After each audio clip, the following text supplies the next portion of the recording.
Hey there besties! Welcome back to our channel. Today, we're continuing our recap of the manhwa, Lucia. If you're new to this series, check the description below for links to previous episodes.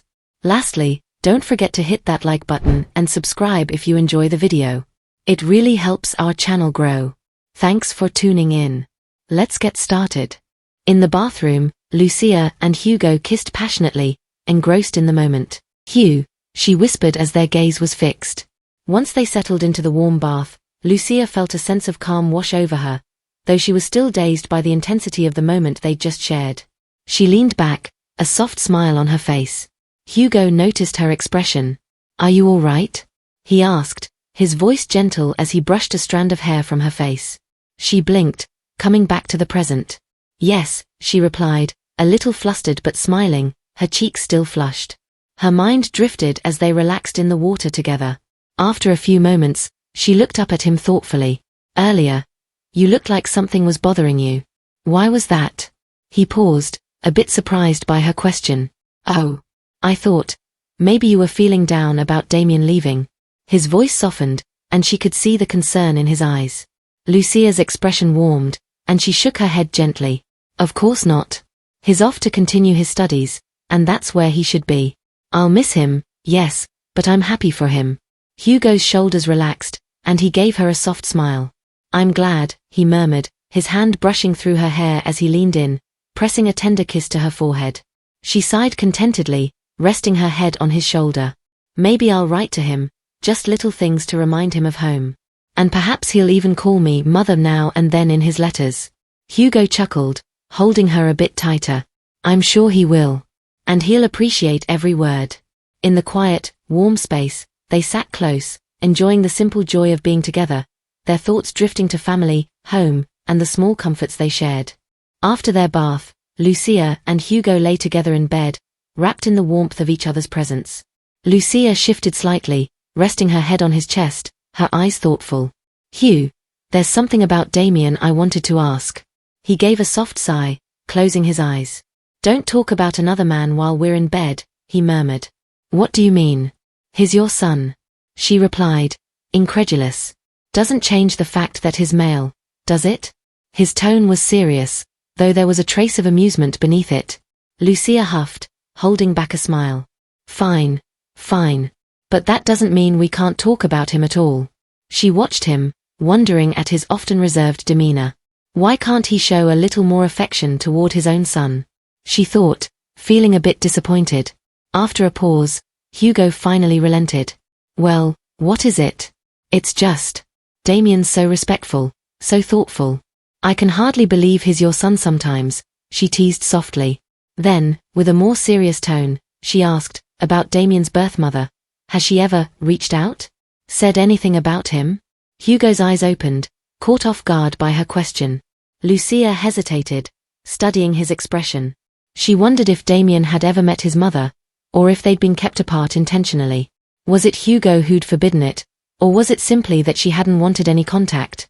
"No matter how much I care for Daman, I could never replace his mother's love," she thought, her gaze softening. "She's dead," he said simply, his voice calm. The words took her aback. "Oh, is that why you brought Daman here?" she asked, her voice quiet with understanding. "You could say that," he replied, his eyes fixed on the ceiling. Lucia sat up a little, processing the revelation. "He's such a handsome young man. I imagine his mother must have been quite beautiful," she said gently. Hugo's gaze shifted, and he replied absent-mindedly, "I wouldn't know. I never met her." Lucia froze, her expression one of shock. "What?" she asked, surprised. He realized too late what he'd let slip. Damn, he thought, mentally kicking himself. Hugo immediately regretted his slip. "I shouldn't have said that," he thought, as he watched Lucia turn away. "Vivian," he said softly, reaching out to touch her hand, but his words faltered, tension tightening his face. "Is it so hard for you to explain?" she asked quietly, waiting. When he remained silent, she gave up and settled back down, facing away. Hugo shut his eyes, unsure of how to bridge the growing distance. Lucia's thoughts were racing, her hand gripping the sheets. If he'd just said he didn't remember, I wouldn't have pressed him. But to deny he'd even met her, it just makes no sense. She closed her eyes, troubled. How could someone have a child with a person they'd never even met? In her mind, she pictured Damian's face. The resemblance to his father was undeniable, yet Hugo's cold dismissal of his son's mother weighed heavily on her. Even if it was just once, she's still Damian's mother. How could he talk about her like she was nothing? Her chest tightened. And what about me? If he can forget a woman who bore his child, what do I mean to him? She bit her lip and whispered, "One day. I suppose it'll be as if you never met me, too." Hugo's eyes opened, startled. "Where did you get that idea?" he asked, drawing her close from behind. "You can't even recall what the mother of your child looks like," she replied, her eyes still closed, her voice tinged with pain. "That's not it," he insisted. "I told myself I must be patient with him," she thought, struggling to hold back her disappointment. "It would be hard to love him, and I was ready to try. But every time I face his indifference, my resolve slips away a little more." She could accept his affection, but what if it never grew into something deeper? His stoicism with Damian had already shaken her faith. Lucia opened her eyes, feeling a simmering frustration. "I know he doesn't dislike me. I think he even cares in his own way, but it's not the same as love." Finally, her emotions got the better of her, and she sat up, eyes flashing. "What did you mean, Hugo, when you said you've never met her? How could she be the mother of your child if you've never even met?" she demanded, unable to hold back. "Vivian," he said, reaching out, but she wasn't finished. "Oh, right, I must be overreacting. How foolish of me to get upset," she said sharply. "Vivian," he murmured again, his voice firmer, and their eyes met, locking in a tense silence. He took a deep breath, steadying himself. "Damian, he's not my real son," he said, his tone calm despite his inner turmoil. Lucia froze, stunned. "What? Damian isn't." "He's not," Hugo said, pausing, his face tense. "Not your son?" Lucia asked, her hand covering her mouth as she tried to process the revelation. After a quiet moment, he spoke. "I heard you ask Jerome about the West Tower incident. I assume he told you about my brother." "He did," she replied softly. "Damian is my brother's child." "That would make him my nephew," he continued, watching her reaction. Lucia's eyes widened, her heart pounding. "Damian, does he know?" she asked, her voice barely above a whisper. "He doesn't. It's just you and me. No one else knows," Hugo answered calmly.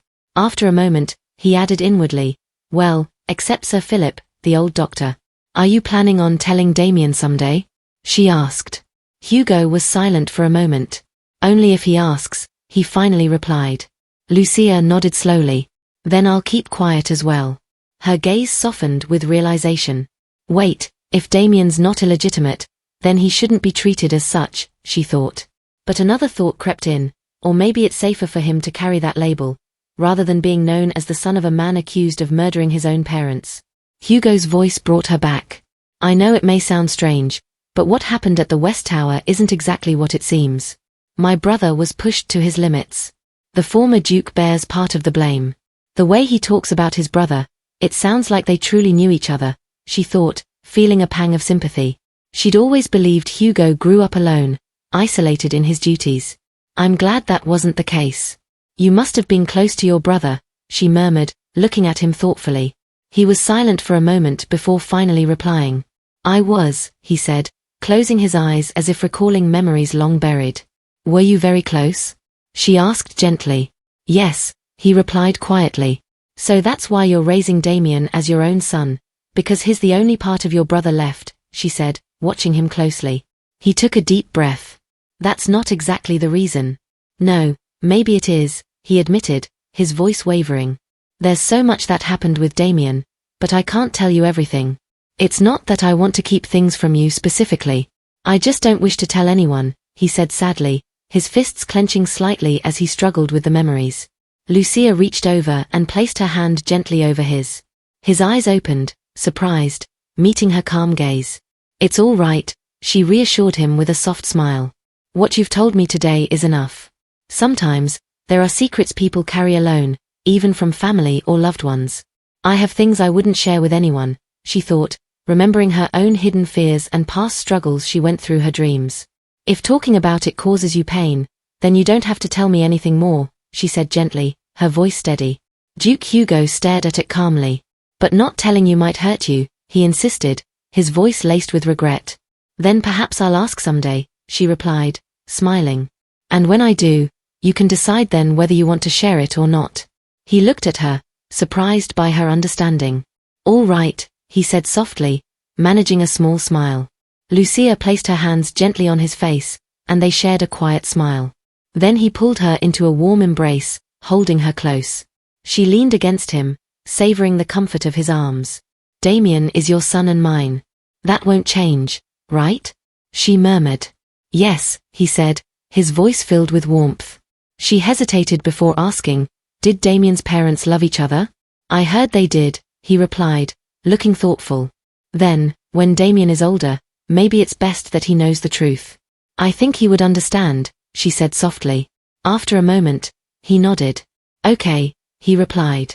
Lucia leaned against him, feeling a calm sense of resolve.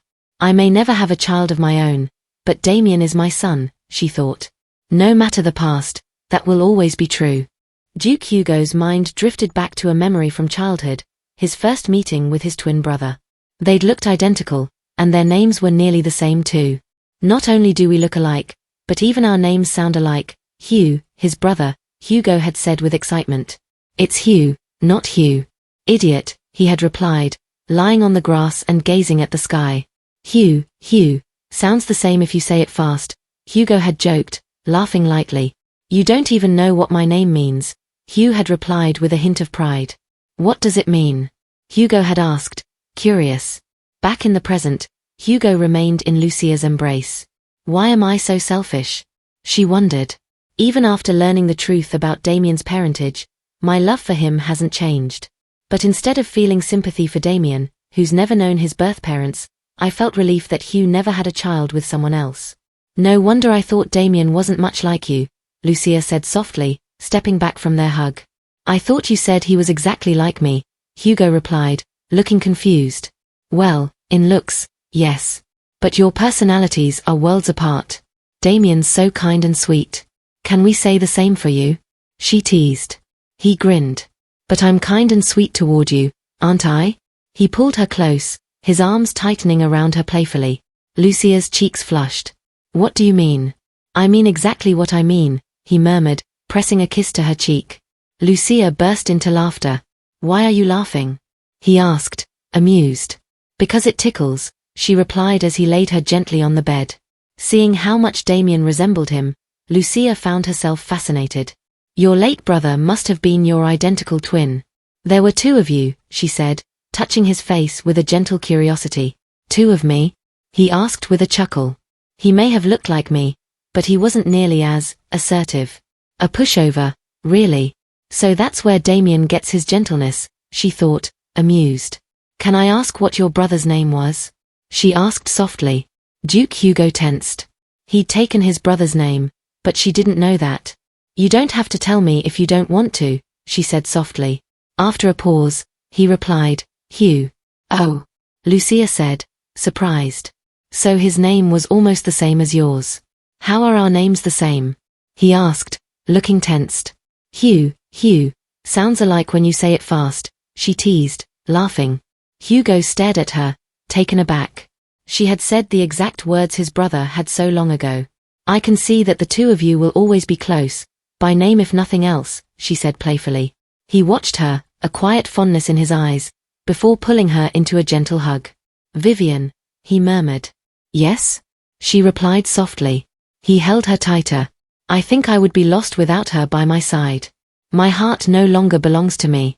With each beat, I feel it ache, but it's a pain I welcome, he thought, realizing just how much he loved her. The next morning, Duke Hugo received a report from Elliot. Here's the report on the false disease case involving the poisonous mushrooms, Elliot said. Duke Hugo read through it carefully. All the contaminated mushrooms were collected and disposed of. The responsible party admitted to negligence and was fined heavily, Elliot continued. Are there any other villages affected? Hugo asked. Aside from the first two villages hit early on, no more cases have been found. We've tracked down all their sales routes, so we don't anticipate further issues, Elliot replied. Hugo nodded, thinking the case could be closed. But then, his gaze froze on a name in the report. Wales? The proprietor is Count Wales? He asked, his tone sharp. Yes, Elliot confirmed, watching the Duke's reaction closely. Hugo's mind churned. Normally, ownership details wouldn't alter the legal handling of a case like this, but Count Wales was no ordinary name to him. He remembered vividly how he had to hold back his fury, watching Lucia cry over something Wales had done. She had asked him not to retaliate, and he had respected her wishes. But I've waited long enough, he thought, his fingers tapping the desk as he considered his options. This isn't an incident we can just ignore, he said firmly. How would you like to proceed? Elliot asked. I can't shake the feeling there's more going on here. I want a full investigation into their business records and taxes, Hugo decided, his gaze steely. By thorough, I mean everything. Uncover anything you can. Elliot tensed at the order, but nodded. Understood, Your Grace. The Count must have seriously tried his Grace's patience, Elliot thought as he left. He knew well enough that Duke Hugo, usually indifferent to most matters, didn't forget those who crossed him. Once he decided to take action, he never let go. Lucia and Kate were having tea one afternoon. The tea Jerome makes is always so fragrant, Kate commented, smiling. I couldn't agree more. It's wonderful every time, Lucia replied. How was your recent tea party? Did everything go well? Kate asked. Yes, it did. You're always so thoughtful for asking, Lucia replied with a bright smile. After a brief time away, Lucia decided it was time to rejoin high society. The nobles of the north had been abuzz over her third tea party, eagerly trying to get the guest list. Rumors circulated about Duke Hugo's brutal handling of rebel landlords, which left the nobles uneasy. When an incident disrupted Lucia's garden party, the Duke took swift action, summoning the nobleman and demanding respect for his wife. Kate had been shocked when her father shared the details. The Taran family had long maintained a distant relationship with the northern nobles, keeping their focus on the capital's political sphere. Though Duke Hugo ruled the land, to many in the north, he was a figure they rarely saw and hardly thought about. But his display of authority over those who disrespected the Duchess left the nobles scrambling to secure their own safety and decipher his intentions. With Lucia now viewed as their only approachable connection to the Duke, many noblewomen were urged by their husbands or fathers to attend her tea parties. But despite being at the center of all this attention, Lucia remained calm and unbothered. While I could explain everything to her, is it really necessary when nothing alarming has happened on the surface? Kate wondered. Now that I think about it, something did seem strange that day, Lucia said suddenly. Strange? In what way? Kate asked. Lucia thought for a moment. Even though it was my third tea party, the behavior of the guests seemed divided. The women who had attended the garden party that day all looked uneasy. It wasn't like they didn't want to be there. They seemed both grateful and apologetic. I know lower-ranking women can't refuse an invitation from someone of my standing, so I was careful not to make anyone uncomfortable. But the ones who weren't at the garden party acted differently. They weren't shy about mentioning Daman, and they spoke of him with a surprising amount of respect. I thought perhaps it was due to Daman being officially registered into our family, but even then, the change in attitude was unexpected. Kate wanted to tell her outright, everyone is afraid of your husband, but instead she gave Lucia a reassuring smile. I'm sure it's nothing, Lucia. Don't pay it any mind. You're right, Lucia replied, a hint of relief in her voice. Well, Kate thought to herself, now they all know Lucia isn't as soft as she appears. There won't be any more insolence, I'm sure of it. Kate grinned, her thoughts apparent. Kate, why are you smiling like that? Lucia asked, looking puzzled. That evening, Lucia received a letter from Daman. Smiling, she hugged it to her chest. It had been a month and a half since he'd left for the academy, and though she had written to him as soon as he departed, it took 20 days to receive his first reply. Now, with this second letter in hand, she thought, look at how much is written, 3 full pages. Settling down, she began to read. Daman's letters read like detailed reports, recounting everything from his classes to the conversations he'd had and with whom. As she read, she could almost picture his days at the academy. He had closed his letter with, the weather has gotten colder. Please be sure to keep warm. Cordially yours, Daman. She felt relieved. I'm so glad he seems to be doing well, she murmured. Determined to finish his end-of-year gift, she said aloud, I'll put all my heart into it, I can't wait. Just then, A maid entered and informed her, "Your Grace, there's a guest for you." At this hour? Lucia thought, surprised and a bit tense. Later that evening, as she lay in bed with Duke Hugo, she raised something that had been on her mind. "Hugh, there's something I need to ask you." "What is it?" he asked, turning to her. "Do you remember the promise you made me, that you wouldn't involve yourself in what happened at the garden party?" "Yes, I remember," he replied.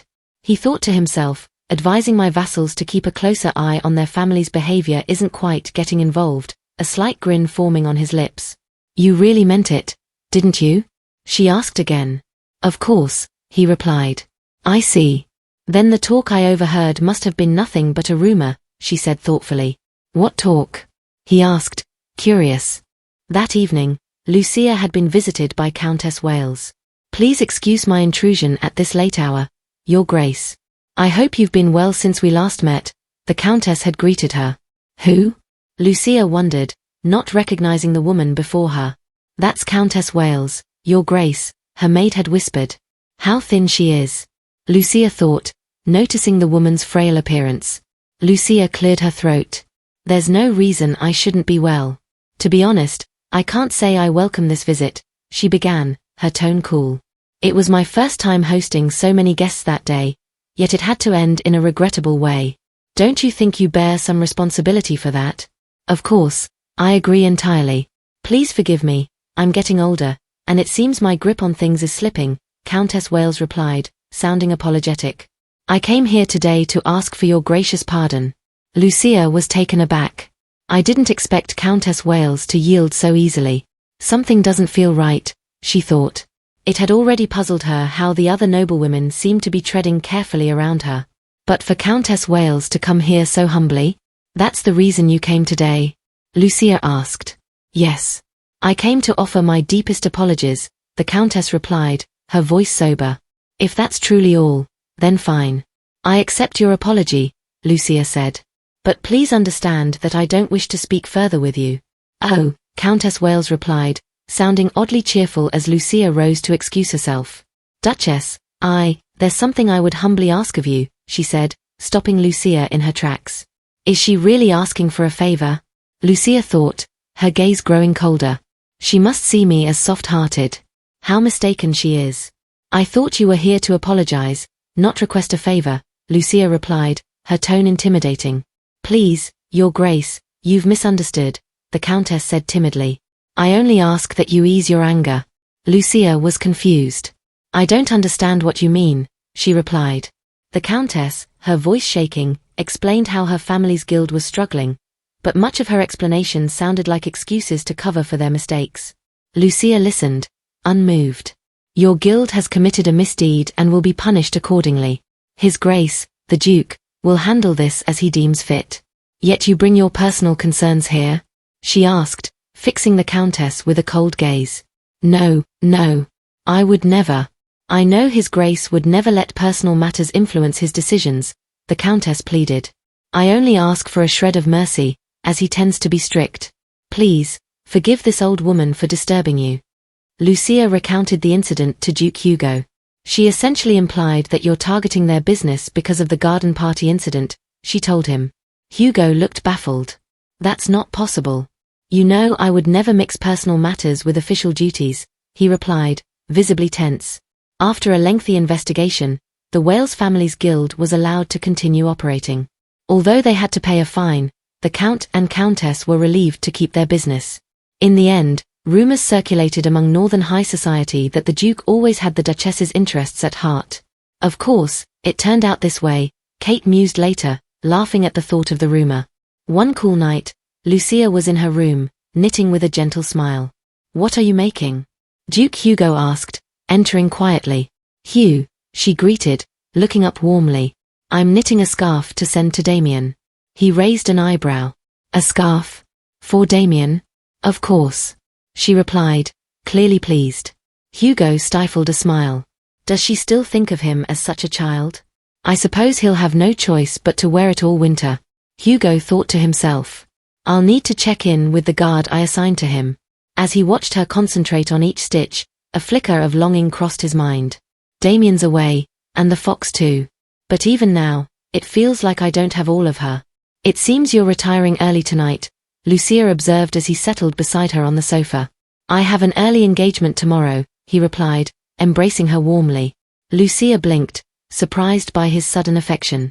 You are my wife before you are his mother, he thought, unable to voice his lingering feelings.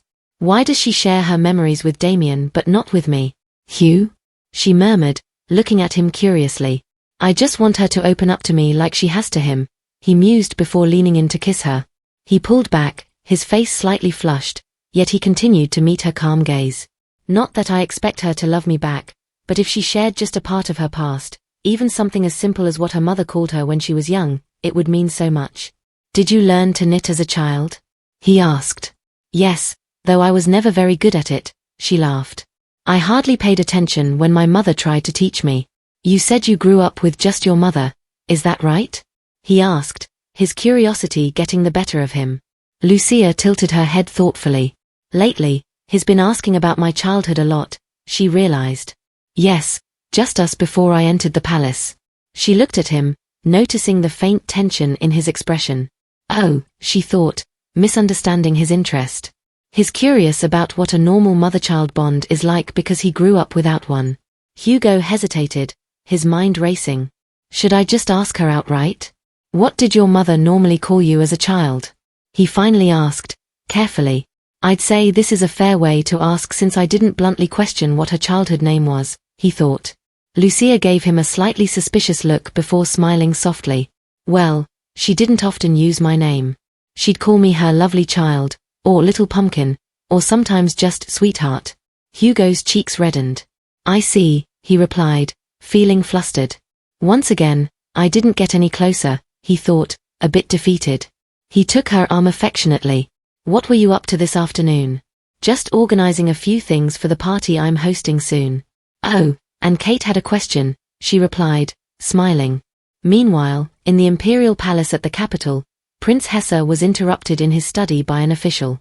Your Highness, Marquis Delling has filed a formal complaint, the official said, passing over the documents. Prince Hesse scanned the lengthy report, suppressing a laugh. The official's brow creased. Your Highness, is that your reaction? Why is it so long? Look at all these pages, the prince chuckled. So, in short, the Marquis wants permission to discipline Roy himself? All because Roy nearly took out several of his knights after they attacked him as a group. The prince smirked, recalling Roy's words afterward. He seemed almost cheerful, saying he got a workout before dinner. He slammed his hand on the table, closing the document firmly. They ambushed him as a group and then lost. What else is there to complain about? Or did I miss the clause in the Knight's Code that claims it's honorable to gang up on one man? He asked, a hint of amusement in his voice. Gang up on? Those knights aren't upset about the fight itself, they're upset over Sir Croton's foul language. The official retorted, exasperated. The Crown Prince leaned back, smirking. I'd wager those knights have a bone to pick with me, not Sir Croton, he replied, watching the butler's startled reaction. Nearby, Roy observed the exchange with an entertained grin. Meanwhile, Fabian sifted through reports he'd gathered from the capital, chuckling. Oh, this is a new one, a rumor about a summoning circle in the Duke's basement, ready to call upon the devil. Collecting gossip from the capital always pays off, he said, amused. Time to get this report written, he mused, reaching for his pen. Please review this while you're at it, his subordinate said, handing him another document. Fabian blinked. When did you get here? I've been here the whole time, his subordinate replied, unfazed. This is the latest update from the team monitoring that author. Norman, that's the friend of Her Grace, Fabian remembered as he opened the file. Anything interesting? He asked. Well, the subordinate began, just as Fabian's expression changed, tightening at the report's contents.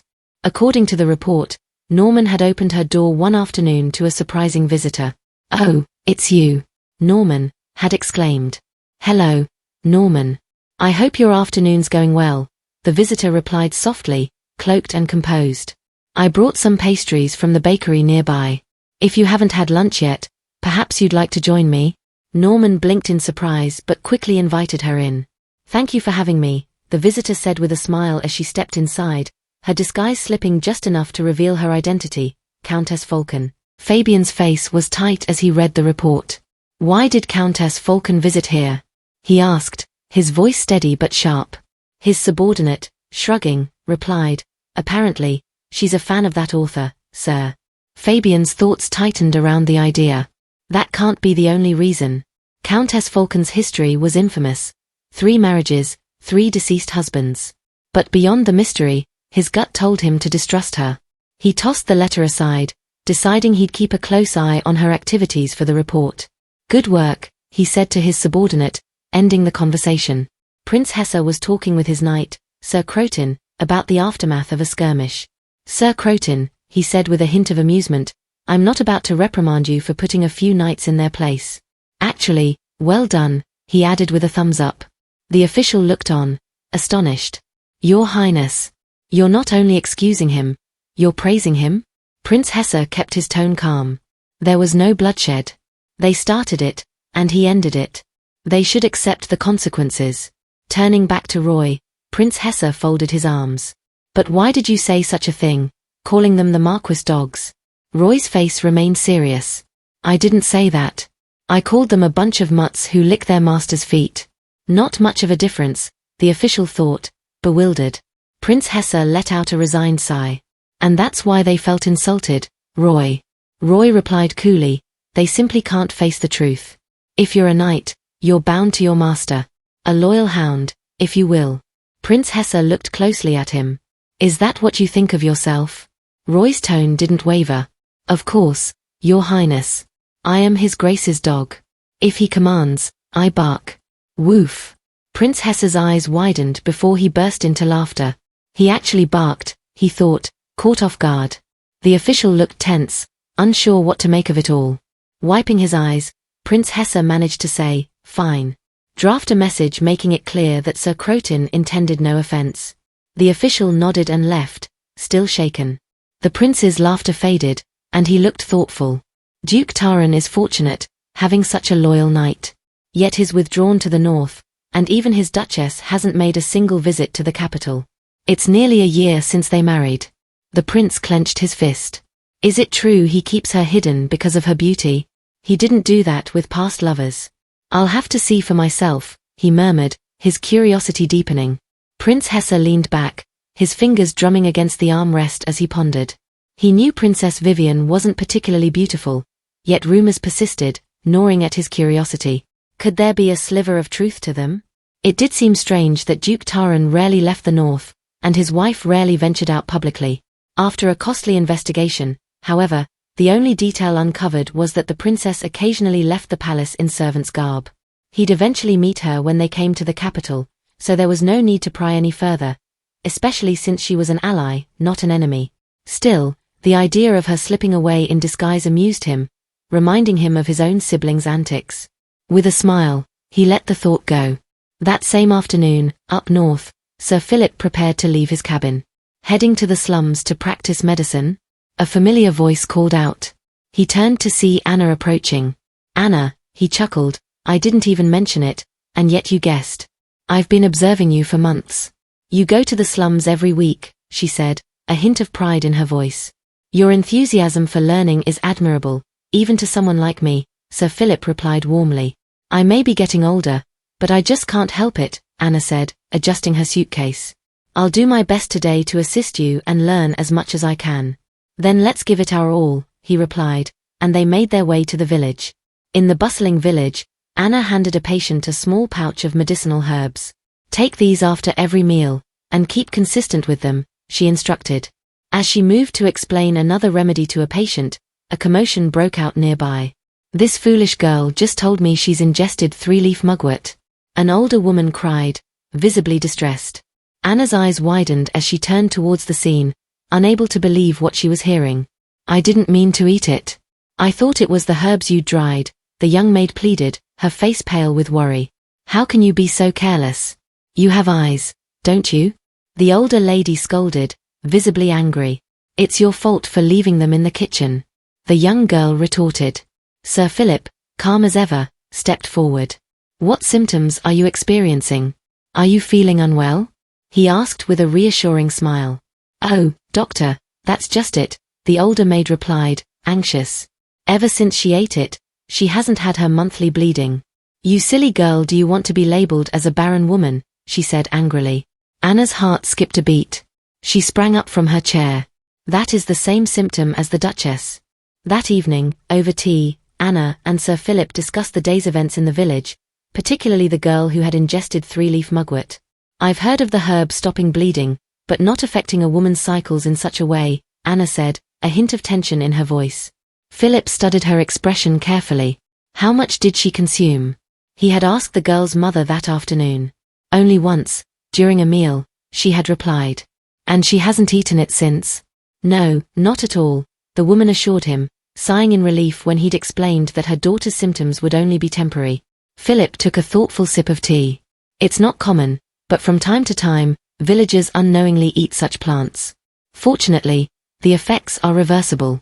Anna leaned forward, her tone more serious. Have you ever known a patient whose cycles ceased entirely after consuming this herb? Philip's cup paused mid-air. Now that's intriguing. Have you encountered a case like that? Reluctantly, Anna nodded. Yes, but the patient had never gone through her cycles and had unknowingly taken the herb over a prolonged period. She hesitated, torn between sharing more details and maintaining discretion. Philip is currently being closely watched by the Duke. But if he were someone posing a threat to the dukedom, His Grace wouldn't have settled for just keeping an eye on him, she thought. Anna shifted uncomfortably, avoiding his gaze before speaking. I'll be honest. I came to you for a second opinion on some symptoms I've encountered. If the Duchess's personal physician is consulting another, he'll easily deduce who the patient is, she thought, feeling a knot in her stomach. Sir Philip's expression grew tense. May I ask, did this patient consume mugwort when she first experienced bleeding? Anna's eyes lit up. So you're familiar with the symptoms. Do you know of a remedy as well? Fortunately, yes, he replied. Overwhelmed with relief, Anna's face brightened. I can hardly believe it. The cure I've been searching for might be right in front of me. Sir Philip continued. How did the patient come to use the herb initially? She was unaware of the natural changes in her body. In her innocence, she consumed it, knowing only of its hemostatic qualities, Anna explained. And for how long did she take it? He asked. About 6 months, Anna said, her voice tinged with worry. Since then, her monthly cycles have ceased entirely. Is there truly a cure for this? Philip's tone turned serious. There is, but a rather unique condition must be met. What is it? Anna asked, leaning forward.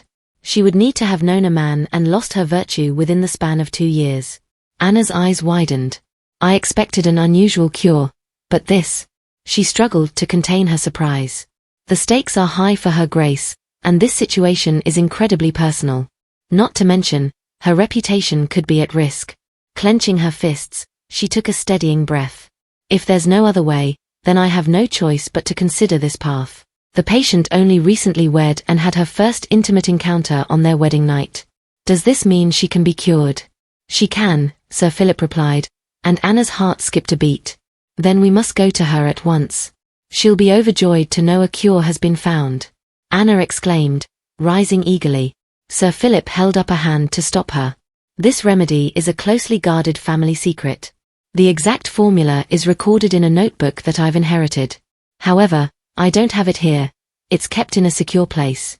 I'll need to retrieve it, which requires me to leave for a time. Will it take long? Anna asked, a flicker of anxiety crossing her face. May I accompany you? The location is secret and has been for generations, he responded firmly. Oh, forgive me. I got ahead of myself, she said, exhaling slowly to regain her composure. There's no need to worry. I'll return with the remedy as promised, Philip said with a reassuring smile. But please don't inform the patient just yet. No sense in causing her unnecessary waiting. When will you be back? She asked. Within 7 days, at most, he assured her. Anna's face lit up. Then I'll wait patiently, she replied, leaving the cabin with renewed optimism.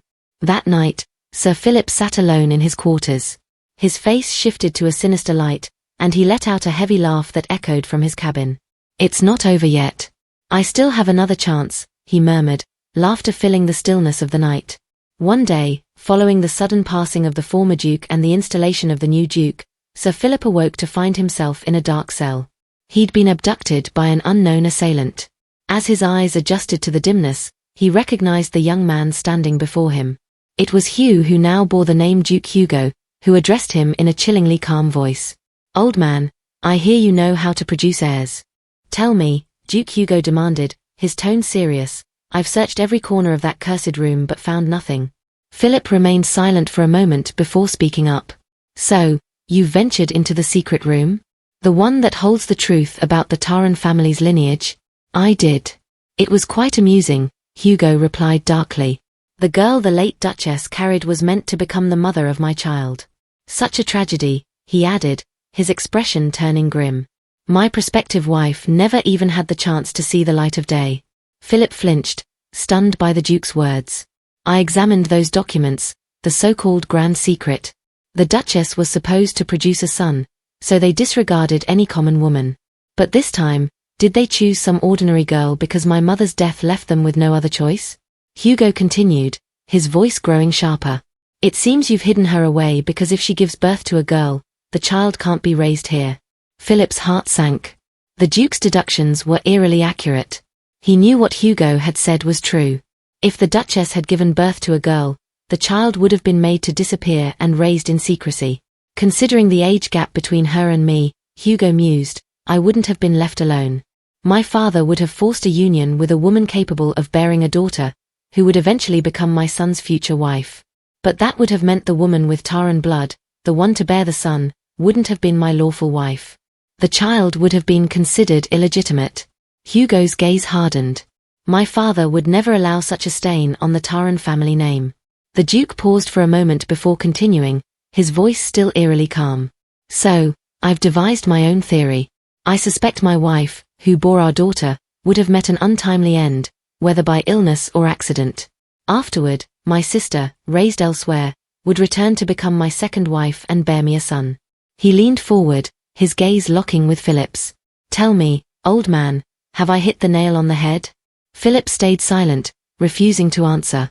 Hugo's expression grew colder. "I regret to inform you.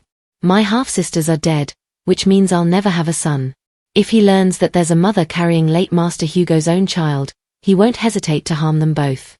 He must never learn of her existence," Philip thought, a pang of dread settling in his chest.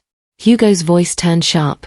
"I could still father daughters, and your kind would push me toward that, wouldn't you?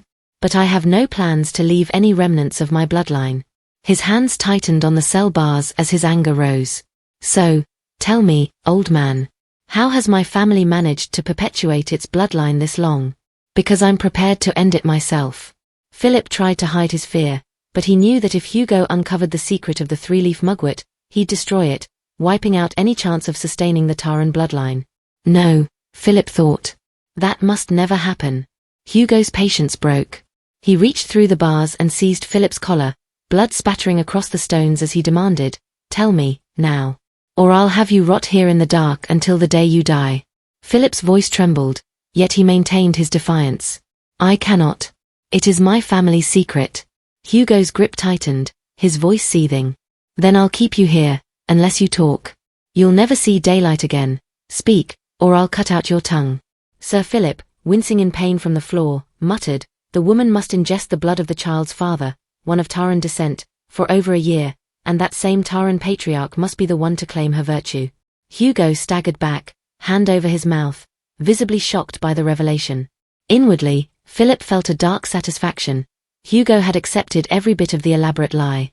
He thought grimly, the Duke's belief in his family's monstrosity is so complete, he'll never see that I'm only feeding him a falsehood. After that day, the Duke treated Sir Philip as though he were invisible. Perhaps it was because he had come to the conclusion that no one could carry his child without his voluntary assistance. So, Philip took advantage of the situation, continuing his efforts in silence. He began bringing orphans into the Duke's bedchamber and prepared them physically, having them consume the three-leaf mugwort. He also instructed them in the art of seduction, hoping they could please the Duke. The Tarans had a long history of impulsive cravings, whether for violence or carnal desire, and Philip sought to exploit those impulses whenever they arose. As luck would have it, a war broke out, providing the perfect opportunity. Philip sneaked women, in the right physical condition, into his tent during the conflict. The Duke, consumed by bloodlust, did not recognize the women. However, For a pregnancy to occur, one needed to be with the same partner for an extended period of time. Unfortunately, the Duke grew bored of the women quickly, and his plans continually failed. The number of women that Philip had to silence grew into the dozens. Eventually, when the war entered a lull, the Duke began to regain control of his bloodthirsty impulses. Afterward, he would only bed glamorous noblewomen. As resourceful as Philip was, it was impossible to find noblewomen who could be treated as he had treated the orphans. If only there were still a daughter of the late Duke, he thought bitterly. I would have arranged for her to bear a child with Master Daman. But that was a hope long lost. All the women with Taran blood were gone.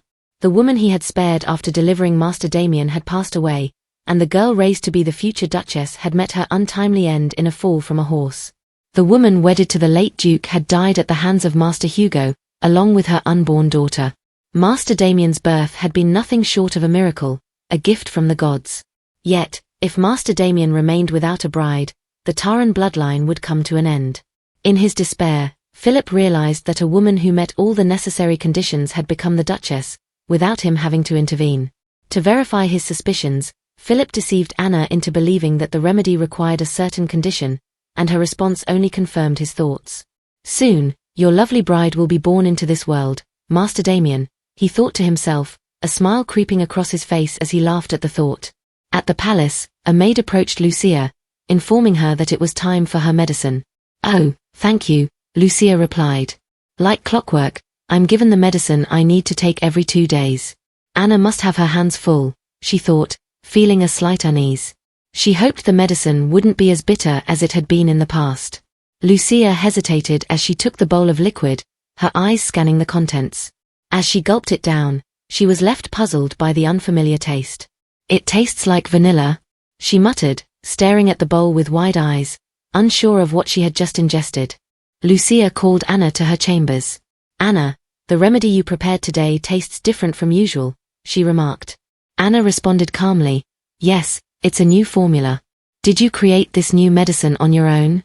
Lucia asked, watching her closely. I did, Anna replied, though a slight tension crossed her face. Lucia raised an eyebrow. I've always been intrigued by medicinal herbs and even took some time to study them. She placed a piece of paper on the table, pushing it towards Anna. Anna scanned the paper, growing uneasy. These are the names of various potent herbs. Exactly, Lucia said softly. Do you know what happens when these herbs are combined? Anna hesitated, then replied, they should never be mixed. The combination could be toxic. So, you knowingly gave me this medicine, intending to poison me? Lucia's tone turned icy. What? Anna looked genuinely shocked. In her dreams, Lucia recalled seeking a cure she could never find, only to encounter a traveling physician who claimed it was his family's secret, a rare remedy not easily recreated. If Anna had mentioned consulting another healer, I might have assumed she met that physician from my dream. But her claim of creating it alone seems doubtful, Lucia thought, observing Anna's reaction. Did you know this medicine smells of vanilla? Lucia asked, setting the bowl on the table before Anna. Yes, of course, Anna replied, her voice faltering. Lucia leaned forward. When you combine the 3 herbs on that list, the remedy naturally has a vanilla scent. Odd, isn't it? You seemed unaware. What?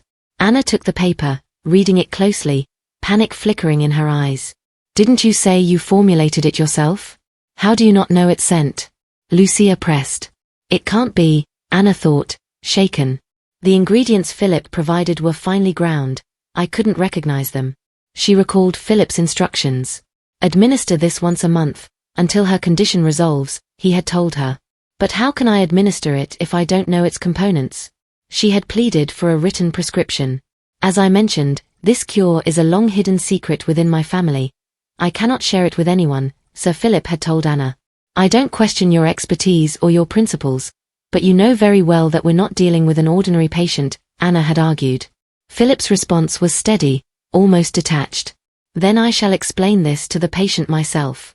Allow me to meet with her. You know that's an impossible request, Anna said aloud, shaking her head. Jerome had already instructed her to attribute the cure to her own efforts, no matter how it was acquired.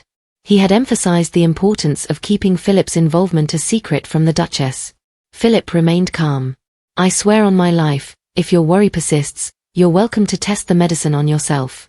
It won't impact those without any health issues. But you mentioned that this medicine needs to be taken consistently over an extended period, Anna replied. It might be challenging to evaluate any issues with only a few doses. Philip's gaze sharpened. Do you genuinely think I'd create a remedy that poses a risk to the patient? Anna flinched at the tone of his voice but held her ground. Every week, Duke Hugo would ask about the progress of the Duchess's treatment. Have you found a cure? He would inquire. Anna's response was always the same. I'm still working on it, Your Grace, she would tell him. His gaze would harden, and after a long pause, he would close his eyes and reply, I see, his voice calm but piercing. I serve as Her Grace's personal physician, earning a substantial fee, and yet I have nothing to show for it. In the end, succumbing to the pressure, I gave Her Grace the medicine without knowing its ingredients. I've done something utterly insane, Anna thought, staring at the drug on the table. How could I, a practitioner of medicine, administer a remedy of which I am uncertain? The fact that my patient is the Duchess holds no greater importance. I've made a critical mistake as someone who swore to serve my patients. I won't offer any excuses. Truth be told, this remedy isn't of my making. I am so very sorry, Your Grace, Anna said, trembling, slumping to the floor. I've personally verified that the medicine is not toxic by taking it myself for a week. Lucia observed her, feeling the weight of Anna's stress. It seems Anna was under a great deal of pressure, she thought. Whoever this other person is, they must be someone you trust a great deal, considering you disclosed my condition to them. So tell me, who is it? My apologies, Your Grace, but I cannot say, Anna replied, her voice low. Did the person who prescribed this medicine ask you to keep their identity a secret? Lucia asked, her thoughts swirling. The wandering physician in my dream didn't seem to seek any form of recognition. She paused, watching Anna carefully. Anna nodded. I cannot use this medicine because I don't have confidence in it, Lucia said plainly. Yes, I understand, Your Grace.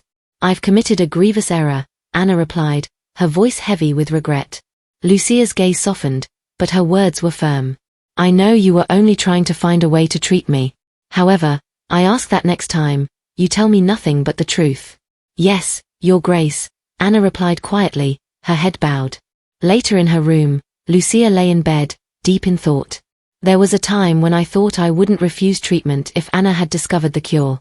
Back then, I was still angry with Hugh, so I didn't care what happened. But ever since he told me his reasons for not wanting a child, I've changed my mind. Hugh is far from ready to take on the role of a father. Having a child now would be a tragedy, not just for the child, but for everyone involved. I don't wish to have a child that he doesn't want. I want my child to be wholeheartedly loved by their father. Hugh grew up without experiencing the love of his parents, while I spent my childhood with an absent father. Neither of us had the privilege of a conventional family upbringing. When two imperfect individuals make an effort to understand each other, we might find more happiness, even without bringing a child into our world. I can't deny there's a slight sense of disappointment. I love him, and I had hoped to have the baby of the person I love. But still, now is not the right moment, she thought, her mind finally quieting as she drifted off to sleep. Thank you for joining us on this incredible adventure. If you enjoyed what you watched, please consider liking, subscribing, and ringing that notification bell. Your comments mean the world to us and help us improve. The next episode promises even more excitement and unexpected twists, so stay tuned as we embark on this thrilling journey together. Keep the anticipation alive, and we'll catch you in the next episode.